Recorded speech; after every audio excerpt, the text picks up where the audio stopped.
Hi everyone, Dredgen here, and this will be a different one. So I've been meaning to do reviews on keycaps since I started making keyboard videos because, well, they are expensive and there's not much information out there. So here's my first stab at it. Hopefully I can give you an idea on what you're planning to purchase. I'm planning to cover keycaps that you can purchase now or maybe out of stock at the moment but will be restocked in the future. I do not plan on reviewing keycaps that are on limited group buys or will no longer be available because, well, you won't be able to buy them. Okay, so let's start. For this video, we'll be checking out some exclusive keycaps from Drop. These are the MT3 Susuwatari and DevTTY keysets designed by Matt3o or Matt3o. So these are sold exclusively by Drop and they just released some new colors which made me pull the trigger and do the review because it seems like Drop will be selling these keycaps regularly. The new colors are white on black and black on white, which will be very similar to the Susuwatari since these are ABS doubleshot. The DevTTY set is PBT Dye Sublimated. Basically, doubleshot uses two different types of plastic to make the keycap. That's why you have two colors at the bottom of the Susuwatari, while dye sublimation uses heat and dye to produce the legends. For dye sublimation, the limitation is that the dye for the legend should be darker than the keycaps. That's why you have a limited color selection here on the DevTTY, while you can virtually use any color on doubleshot ABS keycaps.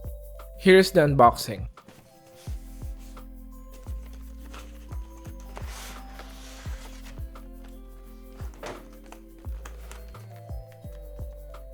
So for both keycap sets, you basically have a plastic tray with rows for the keycaps. There is either a foam or bubble wrap on the top of the keycaps to hold it without scratching the surface, which is okay. I've seen better. The base kit of the Susuwatari is quite extensive and will cover a lot of layouts. The Dev on the other hand is a bit tricky since the 1800 which I got may have issues with some of the more uncommon layouts.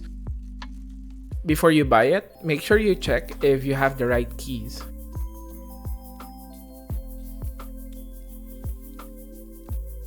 What makes these keycaps unique is the profile. These keycaps have a taller profile compared to the Cherry profile and are closer to the SA profile, which is arguably the most popular tall keycap profile. As you see here, the top rows for MT3 are lower than SA but becomes higher as you go down the spacebar.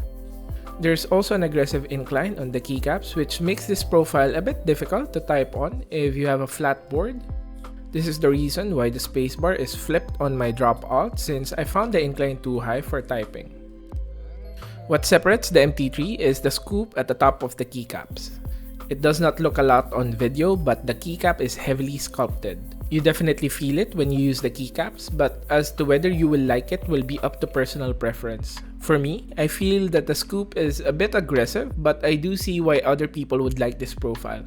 Also, that side profile just looks really nice, especially on blocky keyboards like the Tofu. As to the quality of the keycaps, it's superb. The sides of the keycaps are smooth, but the tops are textured for both, which I like because some ABS keycaps have a tendency to be really smooth, which is really not my personal preference. Whenever I am typing on these, it feels really vintage, which is what the makers were going for, so they nailed that one. I love the color scheme on both. The prints are very sharp and the legends look really good, especially on the Susuwatari. I also like the fact that the colors on the legends on the Susuwatari varies on the modifiers. A very subtle touch, but I like it.